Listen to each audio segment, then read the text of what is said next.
Dikira cuma pemulung biasa, kakek ini diusir dan disiram oleh pegawai restoran. Saat mengetahui kebenarannya, semua orang panik dan menyesal. Ternyata, di jantung kota metropolitan yang sibuk, berdiri megah sebuah restoran bernama Benang Tunggal. Restoran ini bukan sekadar tempat makan biasa. Ia adalah simbol status sosial bagi para elit kota. Dengan interior yang didominasi kristal, lampu, gantung emas, dan pelayanan yang diklaim sebagai terbaik di kelasnya, Benang Tunggal menjadi destinasi favorit bagi mereka yang ingin menunjukkan kemewahan hidup mereka. Namun, di balik keindahannya yang memesona, ada sesuatu yang terasa salah. Para pegawai, dari manajer hingga pelayan, telah lama terbiasa membeda-bedakan tamu berdasarkan penampilan. Mereka tidak pernah ragu untuk menyambut hangat orang-orang berpakaian rapi dan elegan. Tetapi jika seseorang tampak tidak pantas, mereka langsung bersikap dingin, bahkan kasar.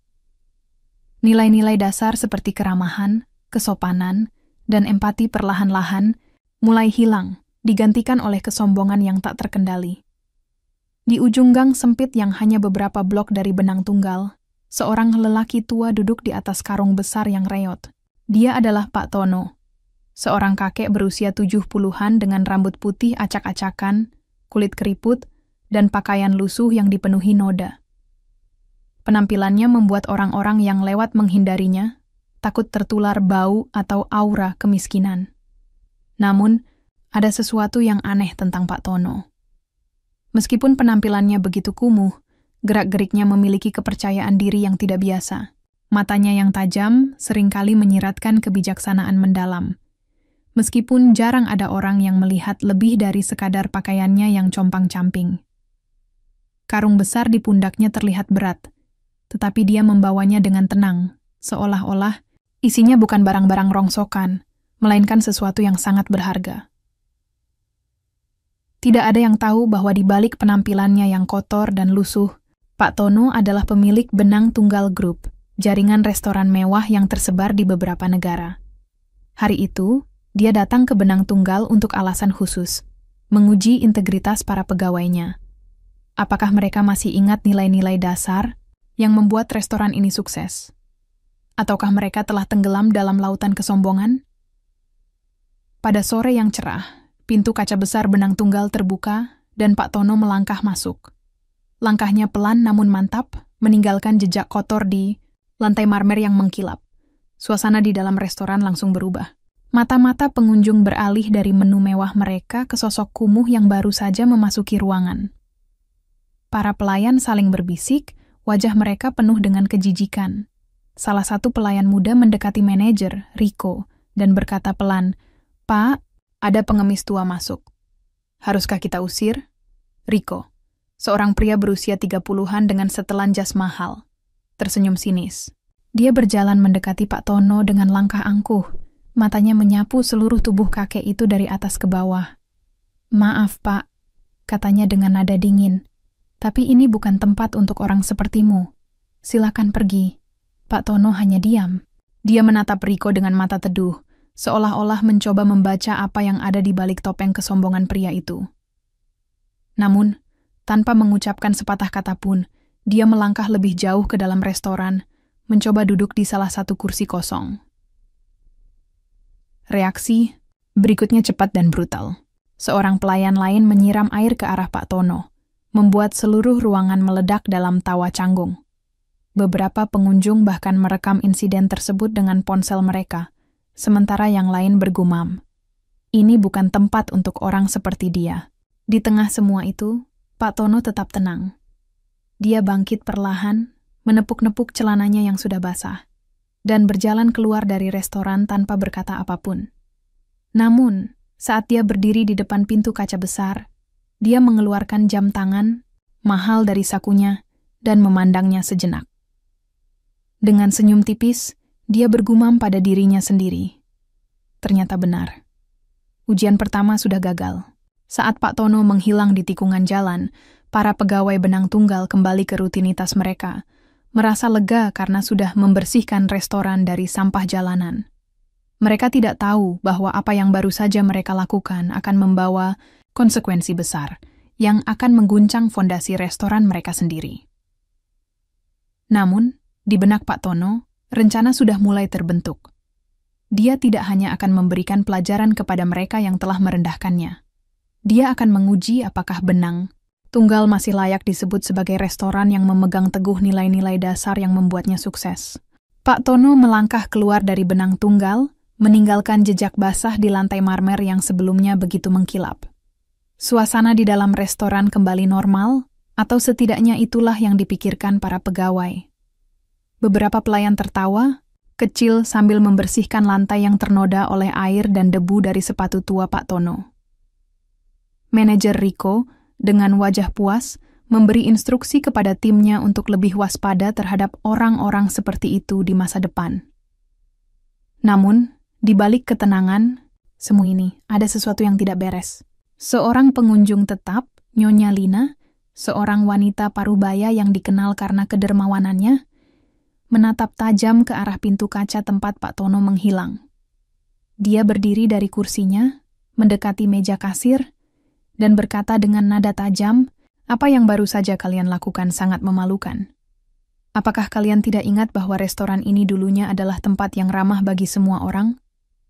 Kasir hanya tersenyum canggung, mencoba mengabaikan komentar Nyonya Lina.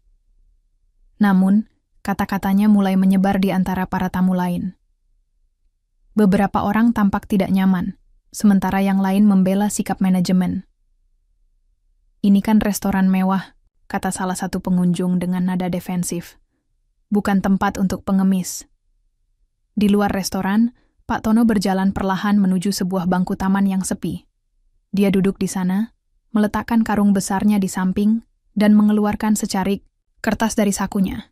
Di atas kertas itu, dia menulis beberapa catatan singkat tentang apa yang baru saja terjadi.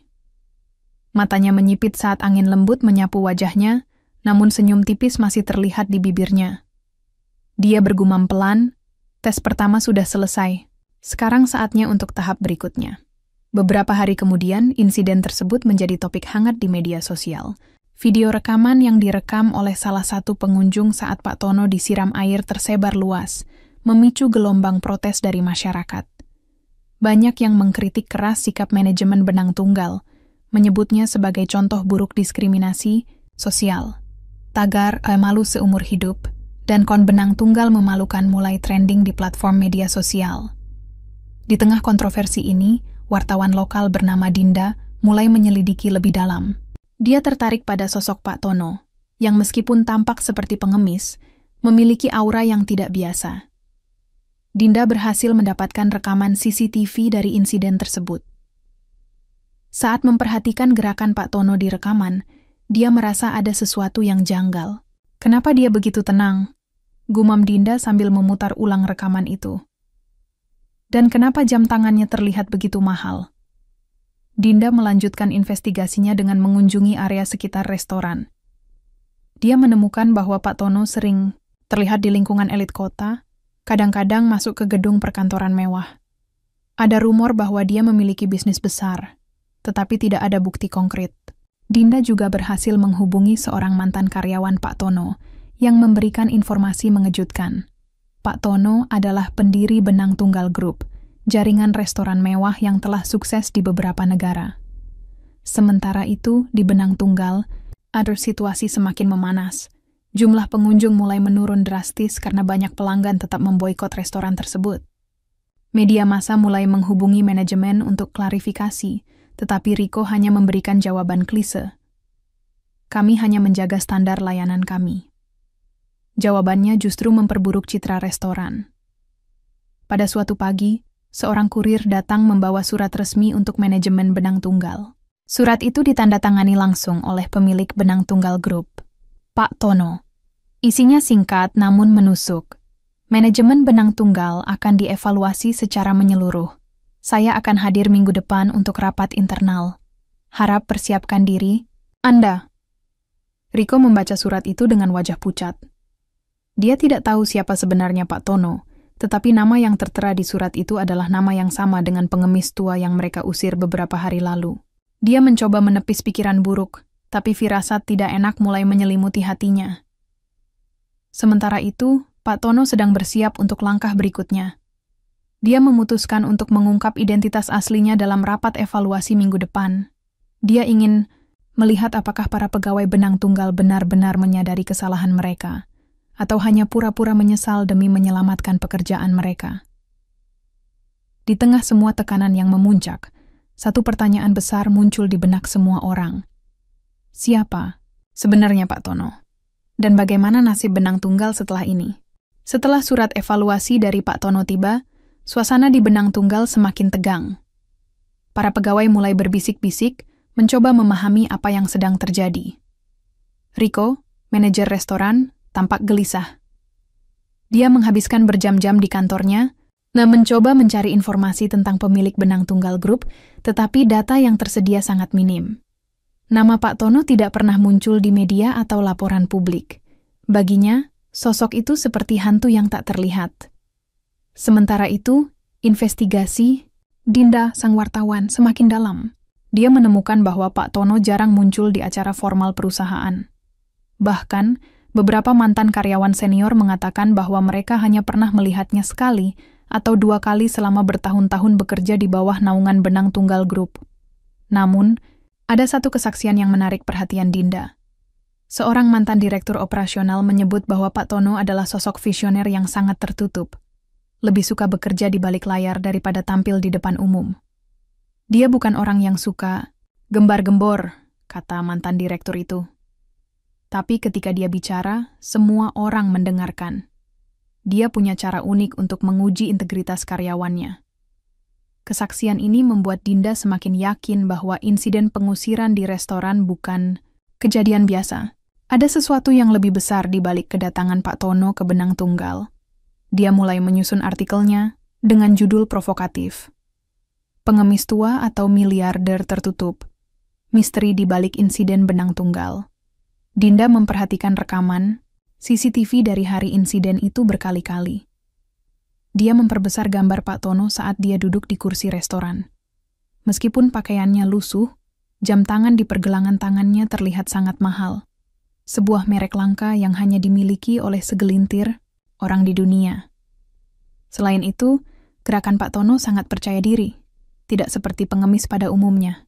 Dia tidak ragu-ragu atau gugup, bahkan ketika dihadapkan dengan ejekan dan penghinaan. Ini bukan pengemis biasa, gumam Dinda. Dia sengaja datang ke sana untuk sebuah tujuan.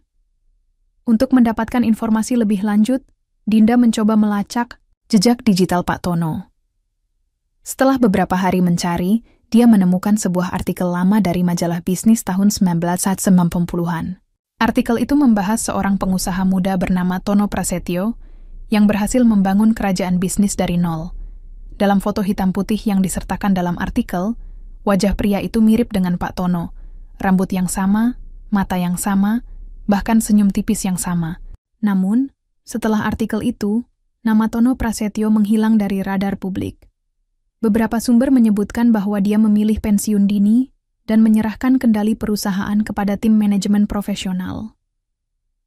Tapi rumor lain mengatakan bahwa dia tetap aktif di balik layar, mengawasi operasional perusahaan tanpa banyak bicara. Dinda juga menemukan bahwa Benang Tunggal Group didirikan pada awal 2000-an, beberapa tahun setelah Tono Prasetyo menghilang dari sorotan publik. Ini membuatnya semakin yakin bahwa Pak Tono dan Tono Prasetyo adalah orang yang sama. Untuk mendapatkan informasi lebih lanjut, Dinda mengunjungi sebuah panti jompo di pinggiran kota, tempat seorang mantan asisten pribadi Pak Tono tinggal. Wanita tua itu, Bu Siti, menerima Dinda dengan ramah. Setelah beberapa basa-basi, Dinda mulai bertanya tentang Pak Tono. Beliau adalah orang yang sangat baik, kata Bu Siti dengan nada penuh hormat. Tapi beliau juga sangat tegas. Beliau sering bilang, kebaikan hati adalah aset terbesar kita. Beliau tidak pernah bisa mentolerir sikap sombong atau diskriminatif. Bu Siti juga mengungkapkan bahwa Pak Tono sering melakukan kunjungan mendadak ke cabang-cabang benang tunggal, kadang-kadang menyamar sebagai pelanggan biasa. Dia ingin melihat apakah para pegawai tetap menjaga standar keramahan meskipun tidak ada bos di sekitar. Mungkin saja beliau sedang menguji restoran itu, tambah Bu Siti. Kalau saya jadi mereka, Saya akan sangat hati-hati. Artikel Dinda akhirnya terbit, dan dampaknya luar biasa. Banyak orang mulai berspekulasi bahwa Pak Tono adalah pemilik sebenarnya dari Benang Tunggal Group, dan insiden pengusiran adalah bagian dari ujian moral bagi para pegawai. Media massa ramai-ramai menghubungi manajemen restoran untuk klarifikasi, tetapi Riko menolak berkomentar. Di tengah semua tekanan ini, Pak Tono diam-diam mempersiapkan rencana terakhirnya. Dia memesan setelan jas terbaiknya, memotong rambutnya, dan merapikan penampilannya. Dia tahu bahwa saatnya telah tiba untuk mengungkap identitas aslinya. Hari rapat evaluasi semakin dekat, dan suasana di Benang Tunggal semakin tegang. Para pegawai mulai saling menyalahkan atas insiden pengusiran itu. Beberapa di antaranya mencoba meminta maaf kepada pelanggan tetap, berharap bisa memperbaiki citra restoran. Namun, semua orang tahu bahwa jawaban sebenarnya hanya bisa diberikan oleh satu orang, Pak Tono. Siapakah Pak Tono sebenarnya? Apakah dia benar-benar pemilik Benang Tunggal Group? Dan bagaimana dia akan menghadapi para pegawai yang telah merendahkannya? Semua pertanyaan ini akan terjawab dalam rapat evaluasi minggu depan. Rapat evaluasi minggu itu berlangsung dalam suasana yang penuh ketegangan. Semua pegawai Benang Tunggal berkumpul di ruang pertemuan, termasuk Riko, manajer restoran yang tampak semakin gelisah.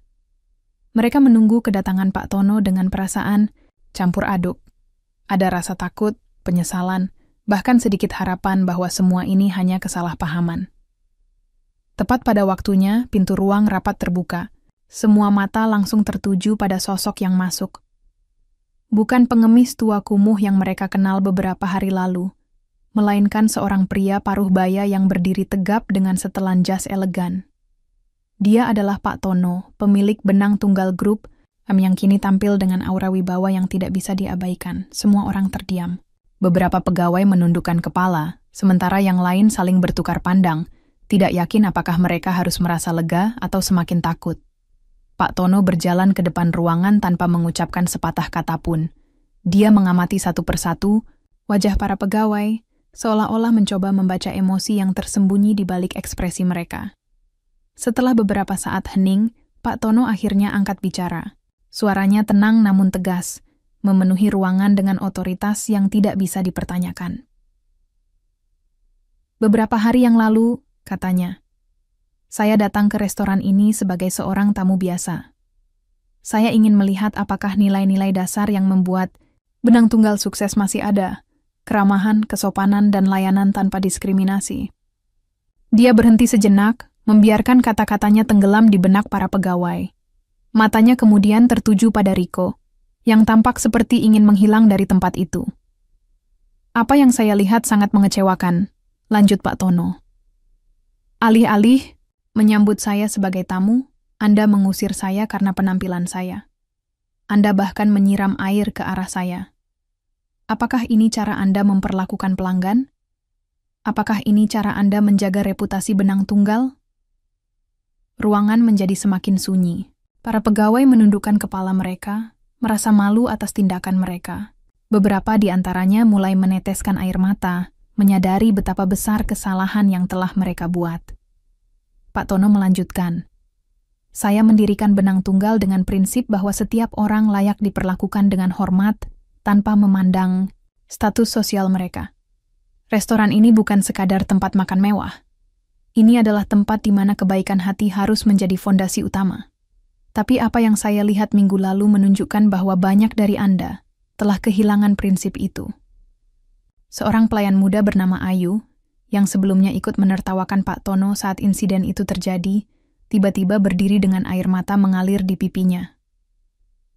Maafkan kami, Pak, katanya dengan suara bergetar. Kami tidak tahu bahwa Anda adalah pemilik restoran ini. Kami salah besar. Pak Tono menatap Ayu dengan ekspresi teduh. Masalahnya bukan soal siapa saya, katanya. Masalahnya adalah bagaimana Anda memperlakukan seseorang yang tampak berbeda dari Anda. Jika saya datang sebagai seorang pengusaha kaya, apakah Anda akan bersikap sama? Ini bukan tentang saya, tapi tentang Anda dan nilai-nilai yang Anda pegang. Kata-kata Pak Tono menusuk hati semua orang di ruangan itu. Mereka menyadari bahwa tindakan mereka bukan hanya soal mengusir seorang pengemis tua, tetapi juga tentang hilangnya empati dan integritas yang seharusnya menjadi dasar pekerjaan mereka. Untuk memperjelas betapa seriusnya masalah ini, Pak Tono memberikan pengumuman mengejutkan. Saya sudah mempertimbangkan untuk menjual saham Benang Tunggal kepada kompetitor jika perilaku buruk ini terus berlanjut, katanya dengan nada dingin. Saya tidak ingin restoran yang saya bangun dengan susah payah menjadi tempat yang kehilangan jati dirinya. Ancaman ini membuat seluruh pegawai terhenyak. Mereka menyadari bahwa tindakan mereka tidak hanya merugikan reputasi restoran, tetapi juga masa depan karier mereka sendiri. Beberapa di antaranya mulai berbisik-bisik, berjanji akan berubah, dan tidak mengulangi kesalahan yang sama. Setelah rapat berakhir, suasana di Benang Tunggal berubah total. Para pegawai yang sebelumnya sombong dan penuh prasangka mulai belajar untuk lebih rendah hati. Mereka menyadari bahwa setiap tamu, baik itu seorang pengusaha kaya atau seorang kakek tua dengan pakaian lusuh, pantas mendapatkan perlakuan yang sama, keramahan tanpa syarat. Namun, bagi Rico, mantan manajer restoran, perjalanan menuju penebusan masih panjang. Dia dipecat secara langsung tanpa ampun, meninggalkan hidupnya dalam kehancuran. Tapi di balik kejatuhan itu, ada pelajaran besar yang akan membentuknya menjadi pribadi yang lebih baik. Sementara itu, Pak Tono kembali ke kursi favoritnya di Benang Tunggal, menatap keluar jendela dengan senyum tipis. Dia tahu bahwa perubahan tidak terjadi dalam semalam. Tapi setidaknya langkah pertama sudah diambil. Restorannya kini memiliki kesempatan untuk kembali ke nilai-nilai dasar yang membuatnya sukses. Siapakah Pak Tono sebenarnya? Jawabannya sudah jelas. Dia adalah pemilik Benang Tunggal Group, sekaligus sosok yang mengingatkan semua orang tentang pentingnya empati dan kebaikan hati. Namun, pertanyaan baru muncul. Akankah para pegawai benar-benar berubah? Ataukah ini hanya permulaan dari perjalanan panjang menuju transformasi? Setelah rapat evaluasi yang penuh ketegangan, keputusan Pak Tono mulai berjalan dengan cepat. Dia tidak hanya ingin memberikan pelajaran kepada para pegawai yang telah merendahkannya, tetapi juga memastikan bahwa insiden serupa tidak akan pernah terjadi lagi di Benang Tunggal. Bagi Pak Tono, ini bukan sekadar balas dendam, melainkan sebuah langkah untuk mengembalikan nilai-nilai dasar yang telah hilang. Pak Tono memutuskan untuk bertindak tegas terhadap mereka yang paling bersalah dalam insiden itu. Manajer Rico dan dua pelayan yang paling kasar, Andi dan Sari, dipanggil secara pribadi ke kantor pusat Benang Tunggal Group. Di sana, Pak Tono duduk di balik meja besar, menatap mereka satu persatu dengan ekspresi dingin. Kalian telah gagal menjaga prinsip dasar restoran ini, katanya tanpa basa-basi. Bukan hanya saya yang kalian hina, tetapi juga nilai-nilai yang menjadi fondasi Benang Tunggal. Rico mencoba membela diri. Pak, kami pikir dia pengemis biasa. Kami tidak tahu kalau dia adalah Anda. Pak Tono menyela dengan tegas. Itu bukan alasan. Jika saja kalian memiliki sedikit empati, kalian tidak akan memperlakukan siapapun seperti itu, apakah dia seorang miliarder atau benar-benar pengemis. Tanpa memberi ruang untuk bantahan lebih lanjut, Pak Tono mengumumkan keputusannya. Rico, Andi dan Sari dipecat secara langsung tanpa ampun. Mereka dipermalukan di depan kolega mereka saat berita pemecatan mereka tersebar di seluruh cabang Benang Tunggal. Banyak pegawai lain merasa ngeri, tapi di sisi lain, mereka juga menyadari bahwa hukuman ini adil. Untuk memastikan bahwa kejadian ini menjadi pembelajaran bagi semua orang, Pak Tono memperkenalkan serangkaian pelatihan intensif tentang etika kerja dan pentingnya menghormati setiap tamu. Setiap pegawai diminta untuk menulis surat permintaan maaf pribadi kepada Pak Tono, menjelaskan apa yang mereka pelajari dari insiden tersebut, dan bagaimana mereka akan memperbaiki sikap mereka di masa depan. Ini bukan soal saya, kata Pak Tono saat memberikan arahan. Ini soal bagaimana kalian memperlakukan sesama manusia. Jika kalian tidak bisa melihat martabat setiap individu, maka kalian tidak pantas bekerja di tempat yang mengedepankan layanan prima. Para pegawai mulai merenung. Beberapa di antaranya, termasuk Ayu, pelayan muda yang menangis di rapat evaluasi, mulai berbagi cerita tentang bagaimana mereka telah belajar untuk lebih peka terhadap kebutuhan tamu. Mereka menyadari bahwa kebaikan hati bukanlah pilihan, melainkan kewajiban. Untuk memperbaiki citra Benang Tunggal, Pak Tono memutuskan untuk menggelar acara amal besar-besaran. Semua hasil penjualan selama acara tersebut akan disumbangkan kepada kaum duafa dan organisasi sosial lokal. Acara ini diumumkan secara luas melalui media sosial dan undangan eksklusif kepada pelanggan tetap serta tokoh masyarakat. Dinda, sang wartawan, juga hadir di acara tersebut. Dia meliput momen-momen hangat ketika para tamu dan pegawai saling berinteraksi dengan penuh hormat. Artikel terbarunya berjudul "Benang Tunggal, dari Malu Seumur Hidup ke Simbol Kebaikan" menjadi viral, memulihkan reputasi restoran tersebut di mata publik. Acara itu tidak hanya berhasil mengumpulkan dana besar untuk amal, tetapi juga membuka pintu bagi banyak pelanggan baru yang tertarik dengan nilai-nilai positif yang diusung. Oleh Benang Tunggal, restoran itu kini dikenal bukan hanya sebagai tempat makan mewah, tetapi juga sebagai tempat yang menghargai keberagaman dan kebaikan hati. Di sisi lain, Riko, mantan manajer restoran, mengalami jatuh bangun dalam hidupnya. Setelah dipecat, dia sulit menemukan pekerjaan karena reputasinya yang buruk. Banyak perusahaan enggan menerimanya, dan dia harus puas bekerja di sebuah restoran kecil milik temannya. Awalnya, dia merasa marah dan dendam pada Pak Tono, tapi lambat laun dia mulai menyadari kesalahannya. Suatu hari, saat melayani seorang pelanggan tua yang tampak sederhana, Riko teringat pada Pak Tono. Dia tersentak dan memutuskan untuk melayani pelanggan itu dengan sepenuh hati. Saat pelanggan tersebut tersenyum dan berkata, "Terima kasih, Nak. Kamu sangat baik."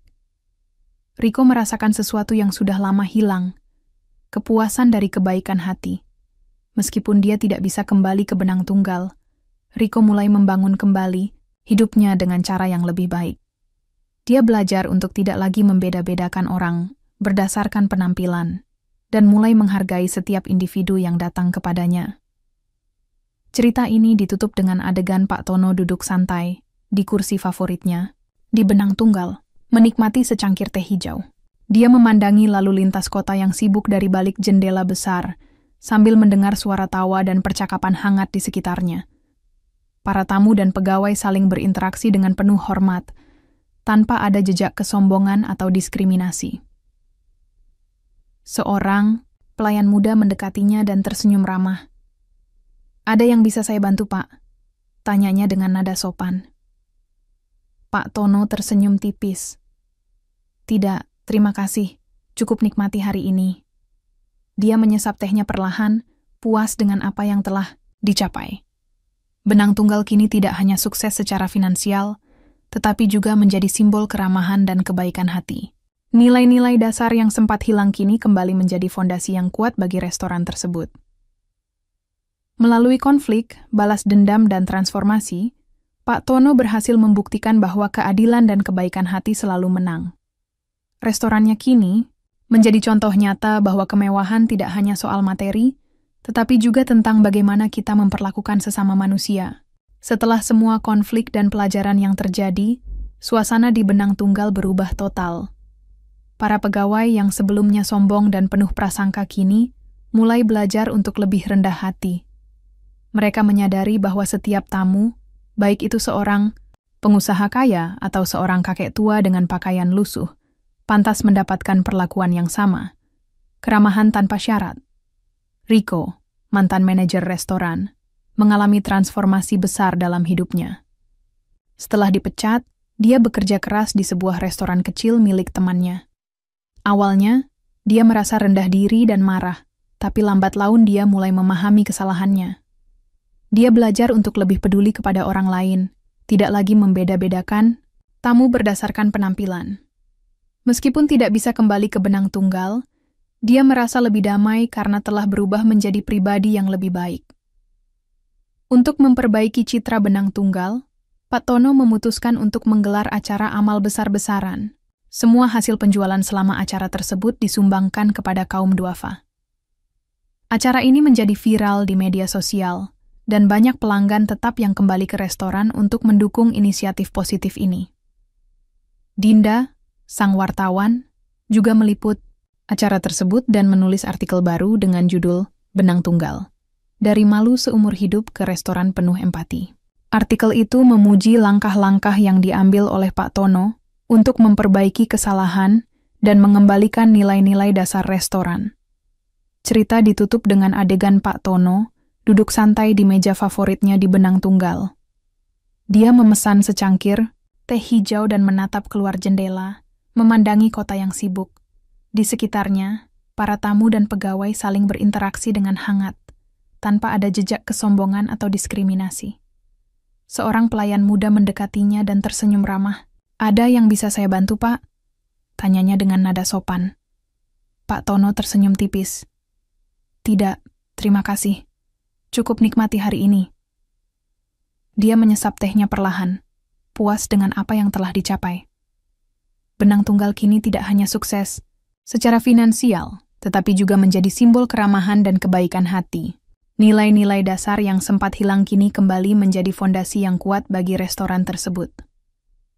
Melalui cerita ini, pesan moral tentang empati, kerendahan hati, dan pentingnya menghormati sesama disampaikan dengan kuat. Pak Tono tidak hanya memberikan pelajaran kepada para pegawai Benang Tunggal, tetapi juga kepada pembaca, bahwa setiap orang memiliki martabat yang sama, dan kebaikan hati adalah aset terbesar kita sebagai manusia.